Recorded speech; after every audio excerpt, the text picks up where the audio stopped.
really don't even want to make this video.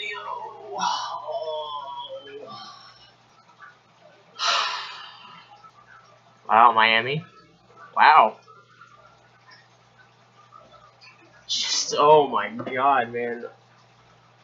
I don't even know where to start with this. First off, let me apologize for a couple things before we get into this game. Oh my god. I was having issues with my app that I was using to upload my videos, like to edit my videos and stuff for YouTube. So I haven't made a video in a long time. I meant to make a couple of them for the preseason, and I meant to make some after games, but I just never had a way, so I kind of rearranged my room and set up my computer here. So I apologize for the quality of the video. It's not that great.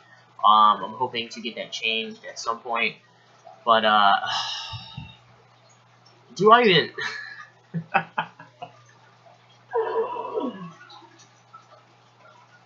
Wow! Oh my god. Okay, so Miami loses to the Bengals 22-7. And geez, dude, I gotta admit, man, I was super hype at the start of this game. I was so ready. I loved the uniforms. I thought the uniforms looked great. Also, I thought the Bengals uniforms looked really cool too. But I liked our all orange, man. I was super pumped up. We came out. They drove down the field on us on the first drive, but we were able to hold them to a field goal. And then we came out, and then Tannehill was like 2 for 2. I think the first pass went for like 4 or 5 yards, and then he chucked a big one to Kenny Stills for the touchdown, for the 74-yard touchdown. And then we went up 7-3, and then I was like, yes, dude, I jumped out of my seat, like I was ready, man. I'm like, yes, sweet, here we go. I was thinking, maybe finally we're gonna start to see what this offense is all about. And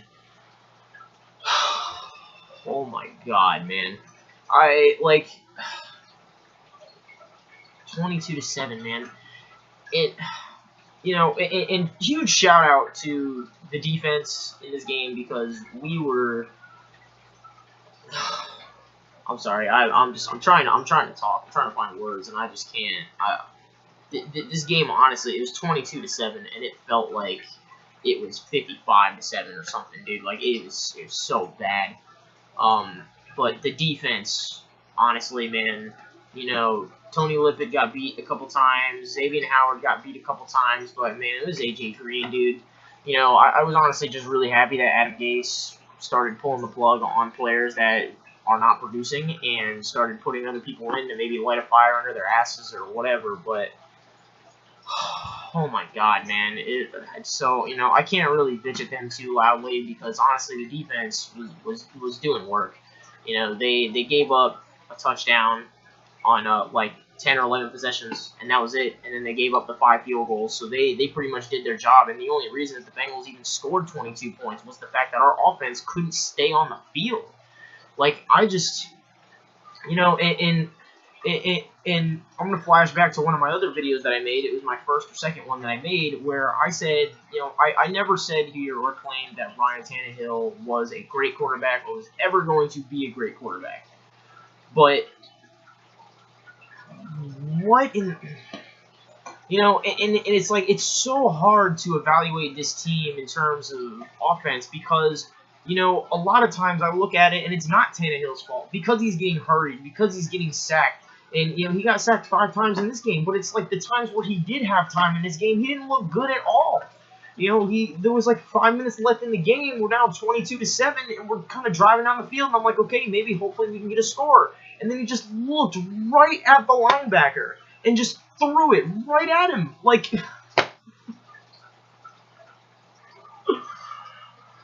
dude, in this offensive line, I'm pretty sure I could line my grandmother up at the defensive end position, and she could probably get 2 sacks on Ryan Tannehill with this offensive line. It is just so bad, dude. They would make me look like a Hall of Famer.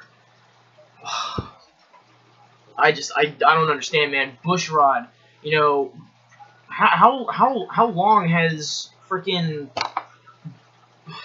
Jawan James, sorry, I'm so frustrated, I can't even think of his name. How long has Jawan James been on this team? It feels like he's been here for like 3 or 4 years at least.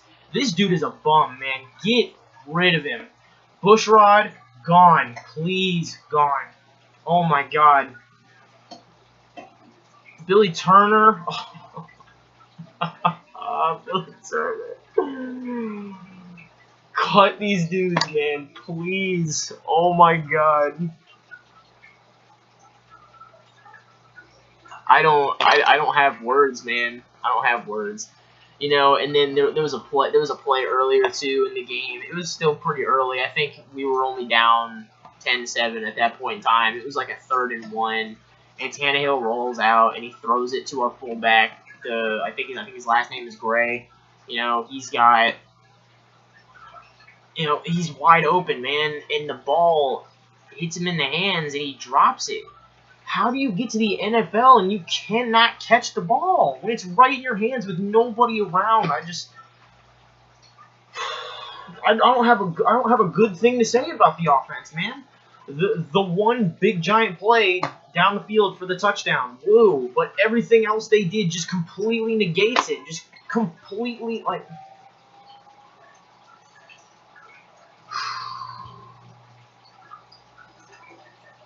You know, and I keep defending Ryan Tannehill. I really do, and I really want to keep defending him, especially because he was getting hit a lot tonight.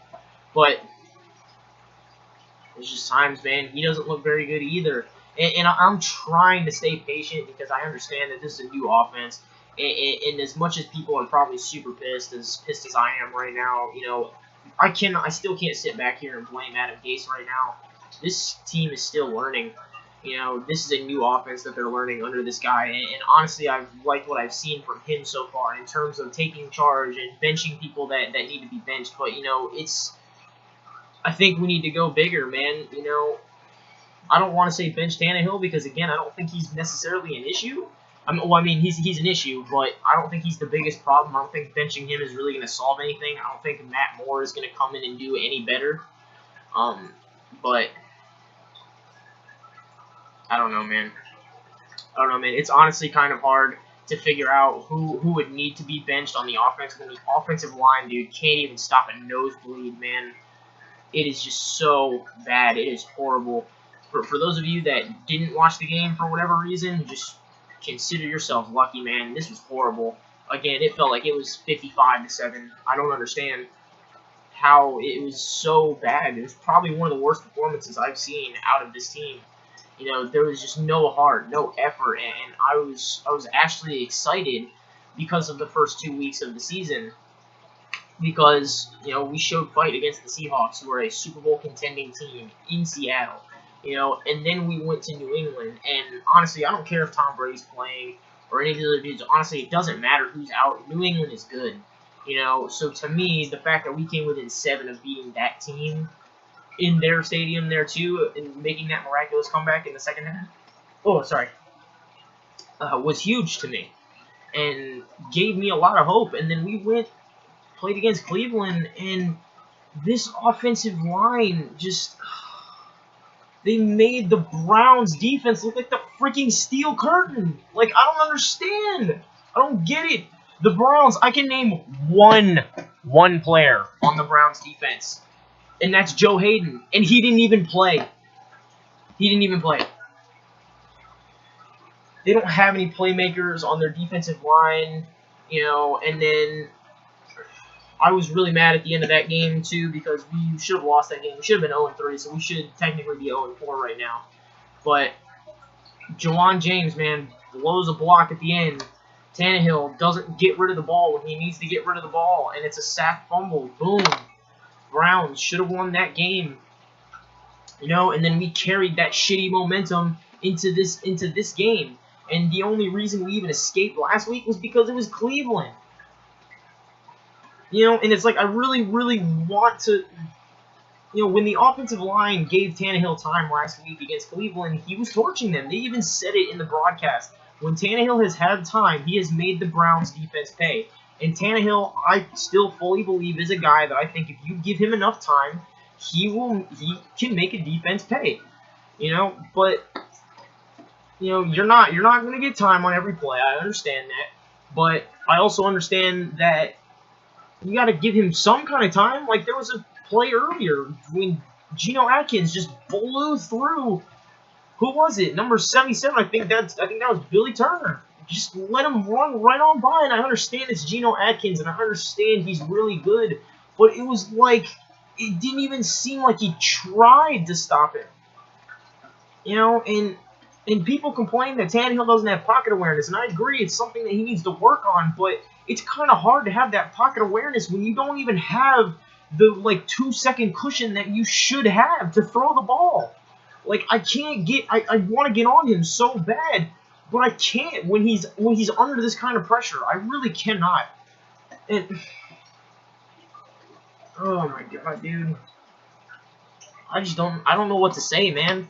You know, and I'm tired, like, every year it's the same thing with this team, where we come very, very close to beating these good teams on the road and things like that, and I'm just tired of it. When I see New England winning with third-string quarterbacks, I can't even name really hardly anybody on their defense. Malcolm Butler, they still have McCourty, you know, like, I can't name. I can only name like maybe 5 or 6 dudes if I'm really thinking about it on their defense, and that's it. I can't name anybody else. And the dudes that I do know aren't even that great. You know, and now they have Jacoby Brissett, and they blanked the Houston Texans. 27-0 with nothing. With nobody. And they're 3-0 right now. They're going to be 4-0 this weekend after they beat Buffalo. Buffalo's not going to beat them. Come on, man. Like, get real. You know, and I'm just tired of what-ifs with this team, man. Just top to bottom, everybody needs to just get it together, dude. Again, like New England, man, they just bring in players, and they expect them to play the way Ndamukong Suh is supposed to play, or a Jarvis Landry. They expect these dudes to come and play that way, and if they don't, they're going to cut them, and they're going to find somebody else that can. And we don't, and we lack that, man. We try to pay these dudes that are supposed to be playmakers. Kiko Alonso, Ndamukong Suh, freaking Kenny Stills. You know, we pay these dudes that are supposed to be names to come in and produce for us, and they don't. You know, I want hungry guys like New England's guy that'll play because they want to be on that roster, because they want to win. That's what I want. And it's not going to happen when you pay dudes like Ndamukong Suh $120 million to not do a whole lot. And I'm not getting on Ndamukong Suh that much because, for the most part, I mean, again, like this week, man, the defense played really good this week.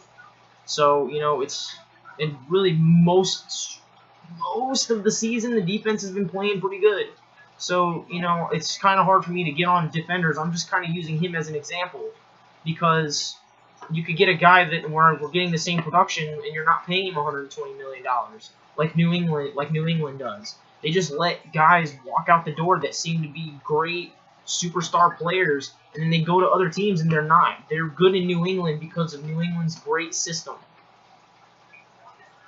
You know, and honestly, as far as I'm aware, as long as Bill Belichick is the coach of the New England Patriots, it doesn't matter what we do. It doesn't matter who our coach is, who our quarterback is, who's playing on our defense or whatever. They're going to be the Kings because nobody else, not just in Miami, but in this division, can figure out how to do that. You know, it's simple, and it's like the Patriots don't even have a game plan going into games. They just show up. And they make their game plan based on what's going on in the game.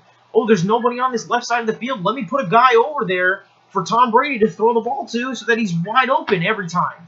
You know, oh, they're taking advantage of the right side of our defense. There's nobody over there. Let me put a guy there so that when the ball gets thrown over there, there's a guy standing there for an interception.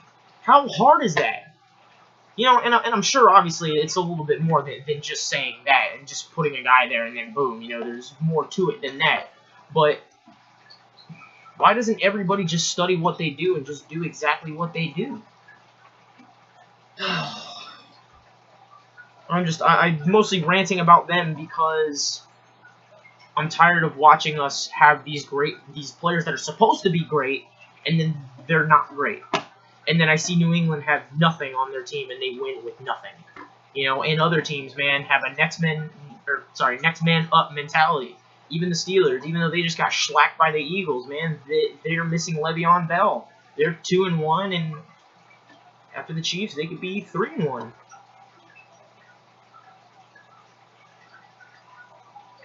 It's just frustrating, man. It really is. But that's it, man. Dolphins lose 22-7.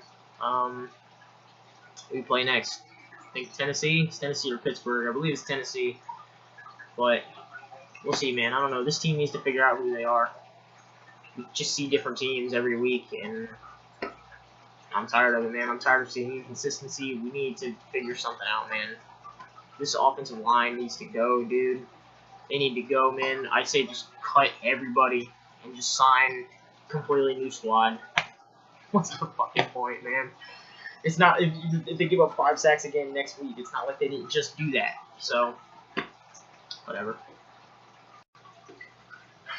Yeah, my bad. I also forgot to mention the stupid, dumb-ass roughing the kicker penalty towards the end of the game. And honestly, the game was pretty much over. No, we knew Miami wasn't coming back from that. But come on, Terrence Fede, man. I'm done with that guy too, man. Cut his ass too. Just, oh my god, man. That was so blatant. He stopped kicking the ball for maybe a good 3 or 4 seconds before Terrence Fede just drilled him, dude. Like, oh man, yeah, I forgot to mention that one. So there was that, man. This team's fucking trash, dude. I'm so done, man. I guess on to Tennessee. Whatever.